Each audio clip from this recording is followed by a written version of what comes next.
ஜெய் ஸ்ரீ மாத்ரே நமக. ஜெய் குருதத், ஜெய் குரு பிரசரம். நமஸ்காரம். நான் கரூர்லேருந்து வல்சலா பணிக்கர், பிரசன்ன ஜோதிடர். இன்றைக்கி நம்ம மிதுன ராசிக்கு சனி பயிற்சியோடைய பலன்களை பார்க்க போகிறோம். இந்த மிதுன ராசியை பொறுத்த வரைக்கும் இவ்வளோ நாளாக கும்பராசியில் 9ஆம் இடம், கும்பராசியான 9ஆம் இடத்துல இருந்து இப்போ மீன ராசிக்கு 10ஆம் இடத்துக்கு சனி பயிற்சி ஆகிறாரு.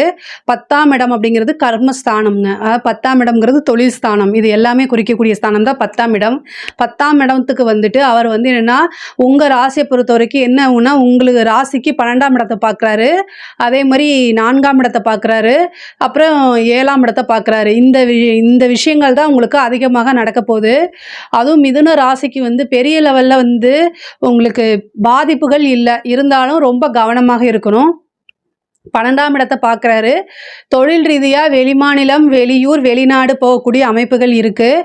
அதே மாதிரி வண்டி வாகனங்கள் புதுசாக வாங்கக்கூடிய அமைப்புகள் இருக்குது. ஒரு சிலருக்கு திருமணம் நடக்கிறதுக்குண்டான பிராப்தம் இருக்குது.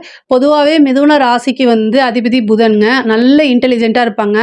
இந்த 10ஆம் இடத்துல சனி வரும்போது தொழில் ரீதியாகவோ அல்லது நீங்கள் உத்தியோகத்தில் இருக்கிறவராக இருந்தாலுமே உங்கள் நண்பர்கள்கிட்ட நீங்கள் ரொம்ப ஜாக்கிரதையாக இருக்கணும். அப்படின்னா எல்லா விஷயங்களிலுமே நீங்கள் ஒரு ரகசியம் அப்படின்ட்டு ஒருத்தங்கிட்ட நீங்கள் சொல்லிட்டீங்கன்னா அது எப்படியாவது உங்களுக்கு அது ஆப்போசிட்டாக வரதுக்கு உண்டான அமைப்புகள் இருக்குது. அதனால மிதுன ராசியை பொறுத்த வரைக்கும் ரொம்ப ரொம்ப கவனமாக இருக்கணும். அப்படின்னா உங்களுடைய பர்சனல் விஷயங்களை உங்கள் ஃப்ரெண்ட்ஸ் கிட்டேயோ, ஆஃபீஸில் வேலை செய்கிறவங்க கிட்டேயோ, தொழில் சாணத்துலேயோ ஷேர் பண்ணாதீங்க.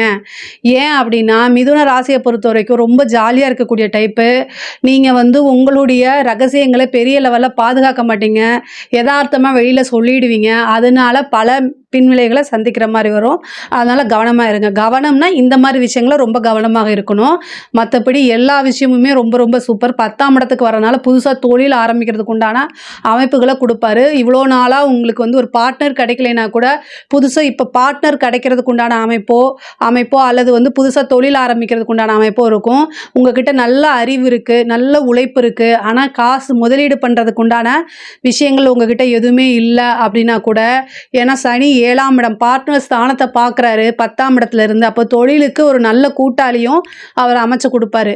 ஏற்கனவே நீங்கள் பிஸ்னஸ் பார்ட்னர்ஷிப் மூலிமா பண்ணிகிட்ருக்கீங்க அப்படின்னா ரொம்ப கூடுதல் கவனம் தேவை.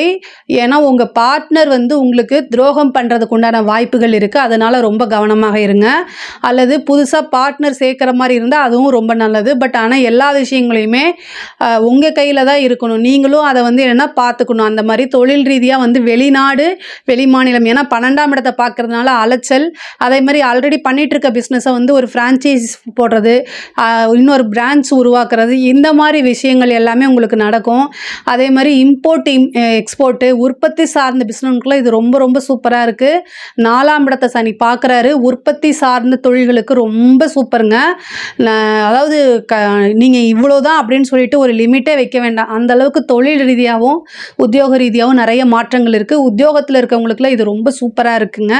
ஒரு நல்ல பதவி, இவ்வளோ நாளாக எதிர்பார்த்துட்டு இருந்த ஒரு ப்ரொமோஷன்ஸு, இது எல்லாமே உங்களுக்கு கிடைக்கிறதுக்கு வாய்ப்பு இருக்குது. ஆனால் அதே தான், நீங்கள் சம்டைம் ஒரு ப்ரொமோஷன் கிடைக்கும். அதே நேரத்தில் நீங்கள் விரும்பாத இடத்துக்கு இடம் மாறுதல்களும் கிடைச்சிரும். அதே மாதிரி ஒரு சிலர் ஃபாரின் போகணுன்னு ட்ரை பண்ணிட்டு இருப்பீங்களா, அவங்களாம் இந்த டைமில் ட்ரை பண்ணுங்கள்.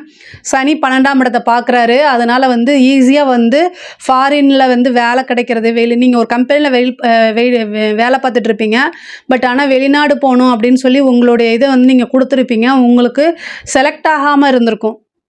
அவங்கெல்லாம் இந்த டைம் ட்ரை பண்ணுங்கள். கண்டிப்பாக செலக்ட் ஆகி போயிடுவீங்க. அதே மாதிரி 12ஆம் இடத்தை பார்க்குறதுனால தொழில் ரீதியாக ஏதாவது சின்ன சின்ன விரயங்கள் இருக்குது. ஒரு சிலருக்கு தொழில் ரீதியாக இடமாற்றம் இருக்குது, உத்தியோக ரீதியாக இடமாற்றங்கள் இருக்குது. அதே மாதிரி 4ஆம் இடத்தை பார்க்குறதுனால வண்டி வாகனங்களில் போகும்போது ரொம்ப ரொம்ப ஜாக்கிரதையாக போகணும். இரவு நேரங்களில் போகிறத அவாய்ட் பண்ணிக்கோங்க. அதே மாதிரி நல்ல மைண்ட் இருந்தால் மட்டும்தான் நீங்கள் வண்டி எடுத்து ஓட்டணும். ஏன்னா 4ஆம் இடங்கும்போது வண்டி வாகனங்களில் போகும்போது சனியும் அந்த 7.5 சனியும் அல்லது சந்திராஷ்டமும் ஒன்று சேரக்கூடிய நாள்லாம் ரொம்ப கடுமையான கஷ்டங்களை கொடுத்துட்டு அதனால் அந்த டைமில் ரொம்ப பார்த்துருங்க. வாகனங்களில் போகும்போது ரொம்ப எச்சரிக்கையாக போகணும். ஒரு சிலருக்கு இந்த வீடு கட்டக்கூடிய பிராப்தம் வருங்க. 4ஆம் இடம் தான் வீடு, அதனால் வீடு கட்டக்கூடிய பிராப்தம். அதே மாதிரி புதுசாக வீடு வாங்குறது, ஆல்ரெடி இடம் வாங்கியிருந்தால் அதில் வீடு கட்டுறது, ஏற்கனவே கட்டின வீடு இருந்துச்சுன்னா அந்த பாதியிலே ஸ்டாப் பண்ணி வச்சுருப்பீங்க. இப்போ அந்த சனியோடைய பார்வை இருக்கனால மறுபடியும் அந்த வீடு கட்டக்கூடிய பணி சனி வந்து துவங்குறது, இந்த மாதிரி விஷயங்கள் எல்லாமே நடக்கும். அதே மாதிரி உங்களுக்கு வந்து சொத்து சேர்க்கை அப்படிங்கிறது இந்த 2.5 வருஷம் வந்து பெரிய லெவலில் பெருகும். அதாவது தொழில் ரீதியாக வந்து உங்களுக்கு நல்ல காசு பணமும் வரும். அதே நேரத்தில் சொத்து தொழிலுக்காக ஒரு இடம் வாங்கி போடுறது, ஒரு ஆஃபீஸ் கட்டுறது, இந்த மாதிரி விஷயங்களும் இந்த காலகட்டத்தில் நடக்கும். தாயாருடைய தேக ஆரோக்கியத்தில் ரொம்ப கவனம் செலுத்தணும். ஏன்னா 4ஆம் இடத்தை பார்க்குது. தாயாருடைய தேக ஆரோக்கியத்தில் ரொம்ப கவனம் செலுத்துங்க. தாய்வழி சொத்துக்களில் வந்து இருந்த பிரச்சனைகள்லாம் நீங்கி உங்களுக்கு உண்டான ஷேர்ஸ் வர்றது, தாய்வழி சொத்துக்கள் இவ்வளோ நாளாக எதிர்பார்த்துட்டு இருந்தாலும் உங்களுக்கு தானே ஆட்டோமேட்டிக்காகவே வந்து சேர்றதுக்கு உண்டான அமைப்பு இருக்குது. கல்வியில் வந்து படிக்கக்கூடிய குழந்தைகள் வந்து கல்வியில் ஒரு சின்ன பிரச்சனைகள் வரலாம். இல்லை வந்து என்னென்னா நீங்கள் எதிர்பார்த்த அளவுக்கு ரிசல்ட் எடுக்க முடியாமல் போகலாம். கல்வியை பொறுத்த வரைக்கும் பெரிய லெவலில் நல்ல விஷயங்கள் உங்களுக்கு சொல்ல முடியாது. அதனால் வழிபாடு பண்ணிக்கோங்க. கரிய மாணிக்க பெருமாள் அப்படிங்கக்கூடிய ஒரு பெருமாள் இருக்கார். கரிய மாணிக்க பெருமாள், அந்த பெருமாளுடைய வழிபாடு பண்ணுங்கள். ஆஞ்சநேயர் வழிபாடு பண்ணுங்கள். அது ரொம்ப ரொம்ப நல்லது. கல்வியில் படித்தாதான் நமக்கு வாழ்க்கை அப்படின்ட்டு 1க்கு 2 தடவை நீங்கள் நல்ல எஃபர்ட் போட்டு படிக்கணும். இல்லை அப்படின்னா நீங்கள் எதிர்பார்த்த ரிசல்ட் கிடைக்காது. ஒரு சிலருக்குலாம் வந்து எதிர்பார்க்காத மாதிரி நெகட்டிவாக நடக்கிறதுக்கு உண்டான வாய்ப்புகள் இருக்குது. நீங்கள் பாசிட்டிவாக நினச்சிட்டு இருப்பீங்க, பட் ஆனால் ஆப்போசிட்டாக நெகட்டிவாக நடக்கிறதுக்கு உண்டான வாய்ப்புகளாக இருக்குது. அதனால் ரொம்ப ரொம்ப கவனம் தேவை. 7ஆம் இடத்தை சனி பார்க்குறாரு, களத்திர ஸ்தானத்தை பார்க்குறாரு. ஒரு சிலருக்குலாம் திடீர்னு மேரேஜ் ஆகிறதுக்கு உண்டான வாய்ப்புகள் இருக்குது. 7ஆம் இடத்தை சனி எப்போல்லாம் பார்க்குறாரோ அந்த டைமில் வந்து மேரேஜ் பண்ணும்போது, அதாவது உங்களுக்கு வந்து ஆஃப்டர் மேக்கு அப்புறம் நீங்கள் மேரேஜ் பண்ணுங்கள். அது வந்து என்னென்னா அந்த திருமணம் வந்து அப்படியே நிலைத்து நிற்கக்கூடிய அமைப்பை கொடுத்துரும். ஆல்ரெடி மேரேஜ் ஆனவங்க ரொம்ப பொறுமையாக போங்க. கணவன் மனைவியுடைய சிறு சிறு பிரச்சனைகள்லாம் வரும். அந்த பிரச்சனைகளுக்கெல்லாம் வந்து அமைதி காக்கிறது தான் ரொம்ப முடிவு. இதுக்கெல்லாம் எந்த சாமி கும்பிட்டாலும் சரி வராது. கணவன் நம்ம பேசுகிறதுக்கு எந்த விதத்துலையும் சாமி வந்து ஹெல்ப் பண்ணாது. அதாவது கணவன் மனைவியுடைய பிரச்சனைக்கு வந்து பல பேர் வந்து பரிகாரங்கள் கேட்குறாங்க. அட்ஜஸ்ட் பண்ணி போகிறத விட வேறு என்ன பரிகாரம் இருக்க முடியுங்கிறத நீங்கள் சொல்லுங்கள். நீங்கள் வந்து இஷ்டத்துக்கு பேசுவீங்க. அது ஆணாக இருந்தாலும் சரி, கணவனாக இருந்தாலும் சரி, மனைவியாக இருந்தாலும் சரி, யாருக்காக இருந்தாலும் ஒரு லிமிட்டு தான். நான் நிறைய கிளைண்ட்டை பார்க்குறேன். அவங்க எல்லாமே இதான் கேட்குறாங்க. என் மேலே எந்த தப்பும் இல்லை, நியாயமும் இல்லை அப்படின்னு. உங்கள் மேலே தப்பு அதாவது உங்கள் மேலே தப்பு இருக்கட்டும், இல்லை அப்படிங்கிறத விட்டுருங்க.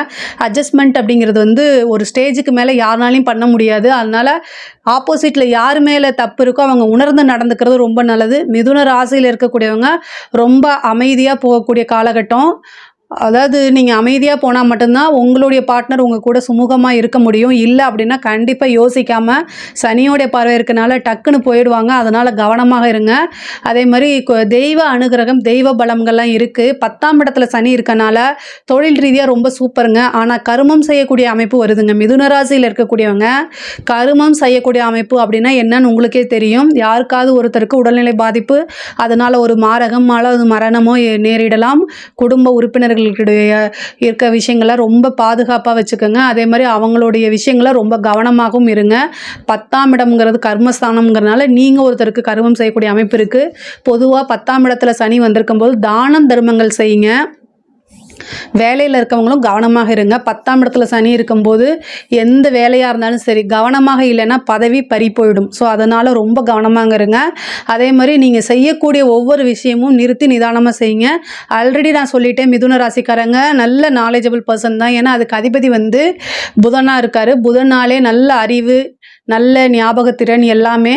இந்த சனி வந்து அதை கொஞ்சம் வந்து மங்கடிச்சிரும். ஸோ சனியோடைய தன்மையே என்னென்னா பிரைட்டாக இருக்க எல்லா விஷயத்தையும் இருட்டாக்கி விட்டுரும். ஸோ அதனால் ஒவ்வொரு விஷயத்தையும் கேர்ஃபுல்லாக ஹேண்டில் பண்ணுங்கள். வீட்டில் இருக்கக்கூடிய நபர்கள்கிட்ட, உங்கள் மனைவி கிட்ட, பார்ட்னர்கிட்டலாம் வந்து அனுசரித்து நடங்க.